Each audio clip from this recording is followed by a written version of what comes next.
Hola, buenas tardes a todos y a todas. Primero agradezco la invitación, vengo viajando de Santiago, me parece una excelente iniciativa incorporar a los académicos que trabajamos en los campus de Santiago, hacernos participar de estas instancias. Les quiero hacer una aclaración respecto de mi participación. Lo he preparado como un taller para que miremos algunos textos que circulan de manera pública en internet, y lo podemos encontrar incluso también en algunos ejemplos de trabajos que yo he corregido como académica de COE, en este caso 2. Si ustedes miran en el PowerPoint, ahí vemos dos primeras imágenes, ¿cierto? Dos primeros textos que, dependiendo de la posición en que estemos, nos causan ciertas percepciones. Entonces, hay alguno que dice, estamos en un contexto académico, por lo tanto, lo vamos a entender como un corpus de estudio. Soy lingüista, por lo tanto, trabajamos con textos reales. Soy sociolingüista, entonces trabajamos con textos recogidos desde la realidad. Dice en un periódico publicado, en este caso un periódico peruano, dice: maricones hunden a PPK, ¿sí? Después encontramos este es un aviso que estuvo publicado en Santiago. Vemos a una mujer afrodescendiente donde dice Welcome to Chilean Dream, ¿sí? Y aparece ahí es un aviso publicitario de una campaña publicitaria. Entonces voy a plantearles una serie de preguntas. La primera pregunta es, ¿qué es el lenguaje no inclusivo de género en este caso? Ahí aparece una sombra, ¿cierto? Y lo primero es que uno debiese decir que es que niega la subjetividad de las personas. Todos somos seres humanos y tenemos una propia forma de estar, en tanto seres humanos, y por lo tanto nos configuramos desde esas diferencias. En este caso yo soy Marcela y soy distinta a cualquiera de las mujeres que nos encontramos acá, aunque tenemos un componente biológico que nos hace común, ¿cierto? Somos iguales pero distintos, y somos iguales pero distintos también. Y eso implica que este uso del lenguaje no inclusivo de género niega estas diferencias. La segunda es que perpetúa, como bien decía Lilian y también dice la literatura, perpetúa estereotipos y fomenta la discriminación. Discriminación que está en el día a día, en este caso en el uso del lenguaje. Y negación de las otredades. ¿A qué me refiero con esto? La negación del otro como un otro válido, como un otro distinto de mí, que por lo tanto yo debo respetar solo por ser distinto, más allá de las diferencias políticas, ideológicas, etcétera, que tengamos. Dentro de este contexto del lenguaje no inclusivo de género, uno puede diferenciar distintas categorías, y lo importante es saber a qué nos estamos refiriendo. Lo primero, entonces, es el lenguaje androcéntrico, y que ha sido definido como el uso reiterado de los genéricos, donde se niega en este caso a las mujeres, y utilizando palabras más bien donde, por ejemplo, dice los campesinos cultivan la tierra, siendo que sobre todo en América Latina las mujeres somos guardadoras de las semillas, por ejemplo. El hombre prehistórico, cuando uno lee eso, no había mujeres en la prehistoria. El cuerpo del hombre, ¿sí? Y el cuerpo femenino no está. Ahora, tal como decía Lilian, lo importante es saber que es el uso del lenguaje lo que lo vuelve, en este caso, nosotros seleccionamos esas palabras. No hay un otro que nos define que tenemos que usar eso u otro. Nosotros tenemos en nuestra cabeza un lexicón mental disponible, que es las palabras que tenemos de manera innata y que vamos adquiriendo a través de la experiencia y la socialización, la educación, Y luego nosotros podemos ocupar unas u otras. Y eso lo define uno mismo, o una misma en este caso. En consecuencia, hay una cita que dice: el lenguaje no es sexista en sí mismo, si lo es su utilización. Nosotros somos responsables de lo que decimos y cómo lo decimos, y por lo tanto, qué palabras seleccionamos. Eso se llama selección léxica. Ahora, ¿cuán conscientes somos de esa selección léxica que nos lleva a producir textos con lenguaje androcéntrico o ahora lenguaje sexista? Va a ser una cosa que hoy vamos a intentar un poco trabajar.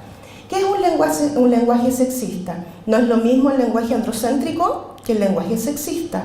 El lenguaje sexista es la representación sesgada a través del lenguaje de los valores, las capacidades, los aportes, etcétera, de las mujeres.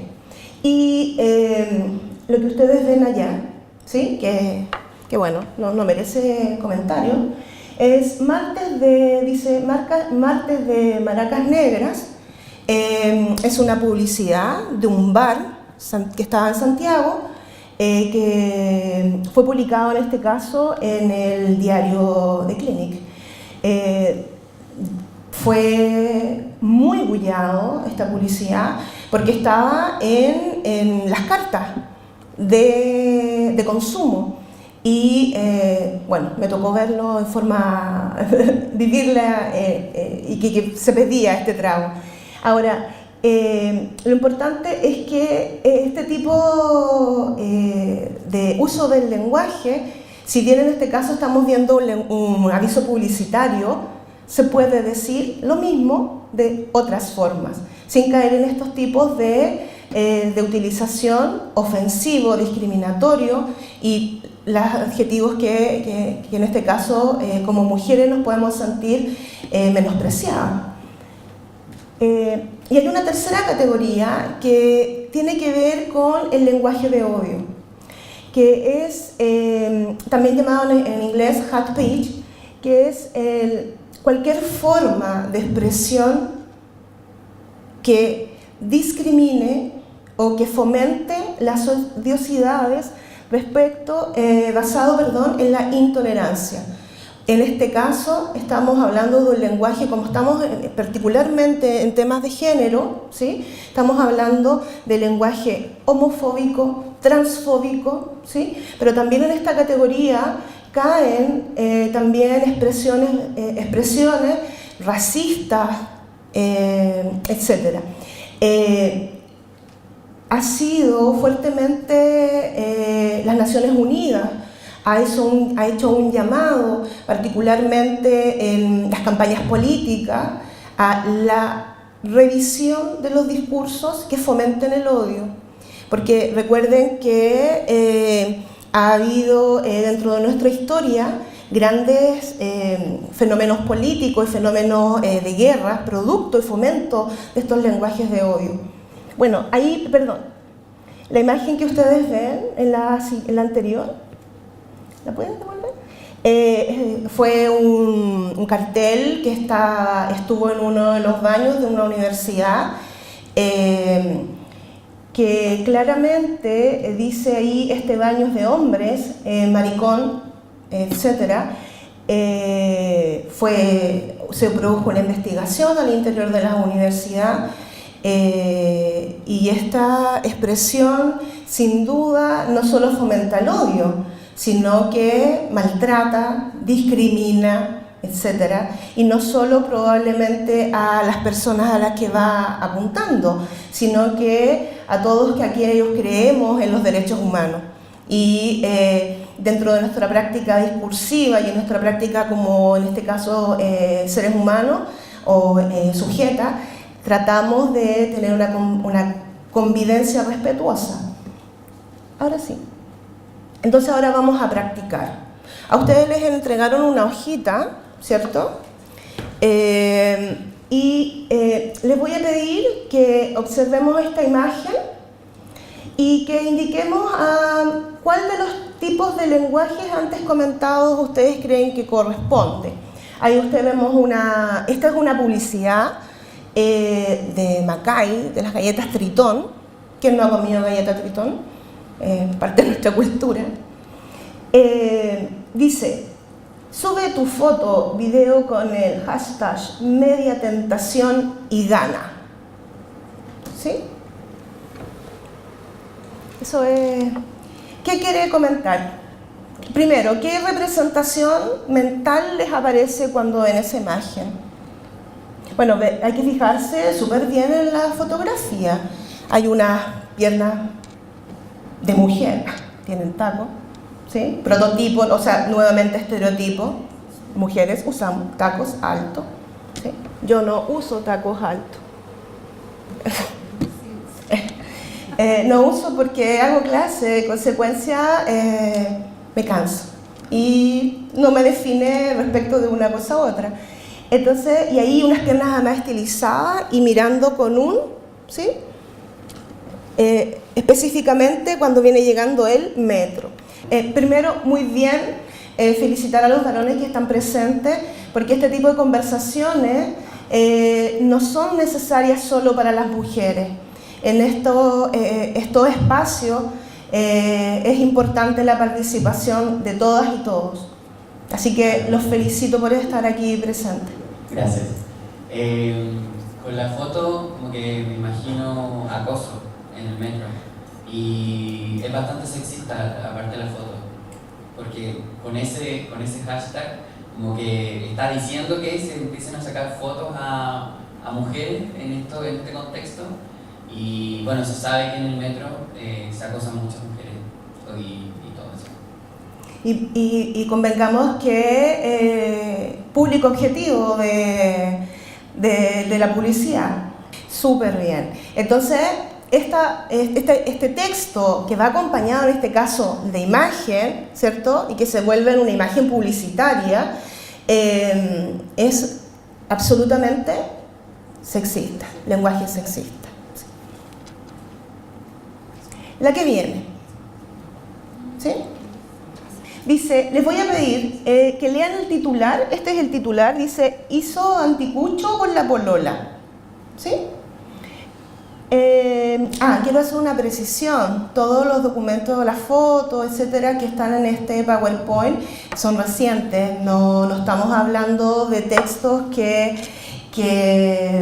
son de larga data y que uno puede decir, bueno, esto no se está dando en la actualidad, sino más adelante también vamos a ver algunas expresiones que también de académicos relacionados con algunos de estos temas.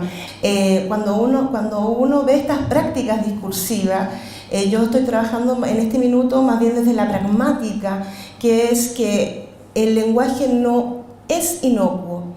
Cada vez que uno decide hablar o escribir porque tiene una intención de poner en común con otro, vale decir una intención comunicativa, hay una selección de determinadas palabras, dejando de usar otras, existiendo esa posibilidad de ocupar otras.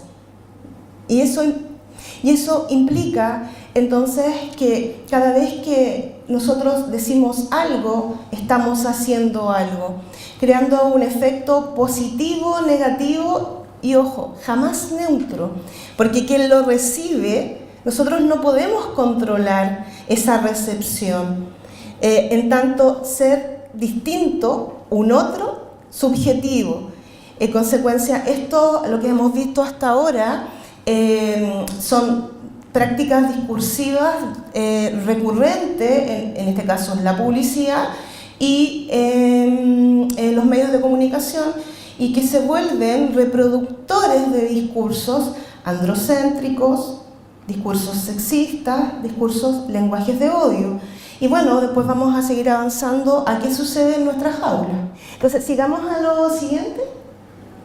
¿Qué es el lenguaje entonces inclusivo de género? ¿Listo? Primero, el lenguaje es la suma de las reglas más el uso. Lillian se refirió a las reglas, en este caso a las reglas gramaticales, y nos indicó de manera bastante clara que la RAE establece ciertas formas de hacer la flexión de los géneros, ¿cierto? Por ahora, la RAE no ha aceptado otras formas, ¿sí? Y por lo tanto en los contextos académicos debemos seguir esa forma. Ahora, a eso yo agregaría que el arroba, un emoticón, la X, no constituye un signo lingüístico en sí mismo. Y los signos lingüísticos deben tener significado compartido y además repercutir en una imagen acústica compartida. Si yo digo casa, a ustedes probablemente les aparece una figura así, con unas ventanitas, y dependiente de nuestra experiencia tendrá pastito, tendrá un lago al lado. Y la otra parte que compone el lenguaje es el uso. Y el uso es parte de una posibilidad de los hablantes. Nosotros utilizamos el lenguaje y va a depender de nosotros cómo los usemos, por lo tanto somos responsables de lo que decimos y cómo lo decimos. Segundo, ¿qué es la inclusión? La vicerrectora habló de que nuestra universidad consideraba la inclusión como un valor corporativo y básicamente hace alusión al respeto. Por lo tanto, como usamos el lenguaje debe ser inclusivo. Y eso significa, en el respecto del género, que el género es una construcción social que da cuenta de las diferencias sexuales y por lo tanto son modificables.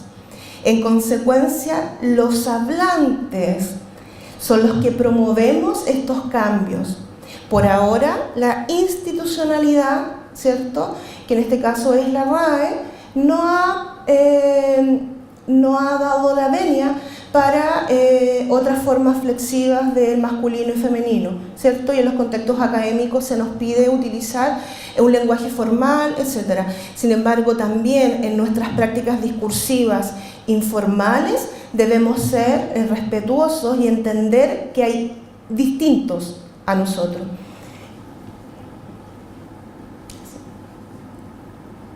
Entonces, ¿cómo son nuestras prácticas discursivas? Esta es una pregunta que tiene que ver conmigo, por eso aparezco yo, ¿sí? Porque yo soy una usuaria del sistema lingüístico, en este caso del español, de la variable del español de Chile, ¿sí? Tengo marcas léxicas y fonéticas, entonacionales que me hacen decir, ah, sí, soy chilena. Y me parezco a la Colonia Lilian, a Lorena, cuando hablo. Y entonces también ustedes, ¿cómo son nuestras prácticas discursivas? Es decir, ¿yo utilizo lenguaje inclusivo de género? Tiendo a, cuando hablo o escribo, a veces de manera inconsciente, ¿utilizo lenguaje androcéntrico? ¿Tengo expresiones sexistas? O a veces también de manera inconsciente hago utilización del lenguaje de odio. A veces lo hacemos de manera inconsciente u otras de manera consciente. Entonces, como comunidad educativa se está desarrollando la campaña en la U de Talca no se dice. ¿Y qué no se dice?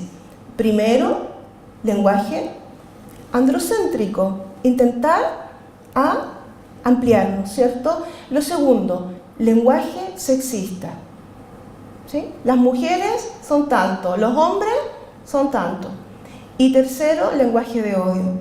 Eso implica entonces una comunidad que se basa en el respeto, en el reconocimiento de los otros, en la búsqueda de formas discursivas que nos permitan interactuar de manera sana.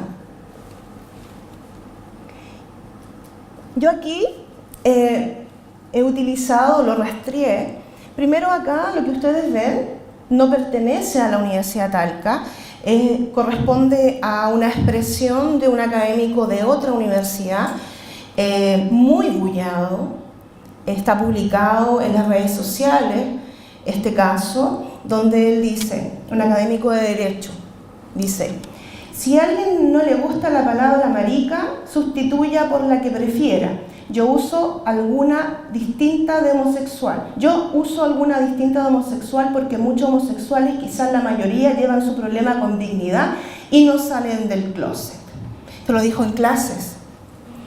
Implicó que el centro de estudiantes de esa casa de estudios levantara una queja dentro de una de las primeras demandas dentro de la universidad por un lenguaje absolutamente de odio en este caso. ¿Listo? Lo que ustedes ven allá son extractos de ensayos de COE 2, donde nosotros este año incluimos una unidad llamada lenguaje inclusivo de género, y tratamos estas temáticas. Los chicos podían elegir escribir un ensayo de cualquiera de las derivaciones de estos temas, y el primer ensayo se denomina Análisis de los factores de estancamiento de una sociedad lo machista. No le puse los nombres de las estudiantes. Y dice: esta sociedad no se construye solamente con el colegio o en el hogar, también va construyendo en ambientes académicos superiores, como lo es la universidad, un espacio mucho más abierto intelectualmente y en donde las personas que estudian allí tienen más libertad de expresión y menos reglas. ¿Qué están ellos ahí? Están hablando de un lenguaje que no permite avanzar hacia sociedades menos machistas y están cayendo en... ¿qué cosa? ¿Qué es lo que se observa ahí? ¿Hay lenguaje inclusivo? Hay una generalización. Este escrito es de unas chicas. Y luego, después dicen, otro, se llama el impacto del lenguaje inclusivo en la sociedad latinoamericana. Interesantes los temas planteados por los estudiantes. Dice: los millennials son una generación de nacidos entre 1985 y 2000, que se caracterizan por diversos aspectos, como por ejemplo, el ser la generación que mejor se maneja con el internet, según tendencias y modas, tener una necesidad compulsiva de estar conectados todo el tiempo. Yo no sé si están refiriéndose a los niños, las niñas, los varones, ¿cierto? Las mujeres. Ahí hay una absoluta generalización. Entonces, aquí vienen nuestros desafíos. Aquí yo me tomé una pequeña libertad para plantearles a las autoridades que están presentes. Primero, entonces, ya hemos ido avanzando. Primero, bien lo dijo la vicerrectora, dijo, la política, ¿cierto?, el enfoque de género, se está trabajando las distintas políticas de la institucionalidad, en este caso la Universidad Talca. Eso es la transversalización del enfoque de género. Y eso también nos toca a nosotras como docentes y como estudiantes, ¿sí?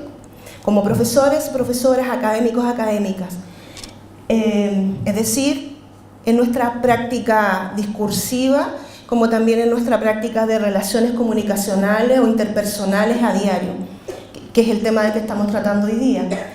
Por lo tanto, avanzar es una comunicación con perspectiva de género, es decir, reconocer a través del lenguaje, ¿sí?, a los otros y otras y nombrarlos como tal, respetando aquellas diversidades. Y esto más llamado en el plano individual, es desarrollar o avanzar cada uno en el fuero interno hacia la conciencia metalingüística. Cuando yo hablo, ¿por qué hablo? ¿Para qué hablo? ¿Qué palabras ocupo? ¿Cuál ocupo? ¿Cuál es la intención al utilizar esas palabras? Entendiendo que siempre vamos a crear una representación mental en el otro y vamos a producir algo en ese otro. En consecuencia, este es un trabajo que requiere pensarse, en tanto ser lingüístico. Nosotros tendemos a utilizarlo de manera bastante espontánea y no darnos cuenta de estos elementos al momento de producir un discurso o escribir un trabajo o responder una prueba o hacer una llamada telefónica dentro de la institución. Como decía también la colega, escribir un correo electrónico. Escribimos de manera automática sin entender que escribir o comprender son procesos psíquicos. Por lo tanto, hay un momento de reflexión anterior antes de producir el acto mismo de hablar o escribir. Y aquí yo les hago una propuesta.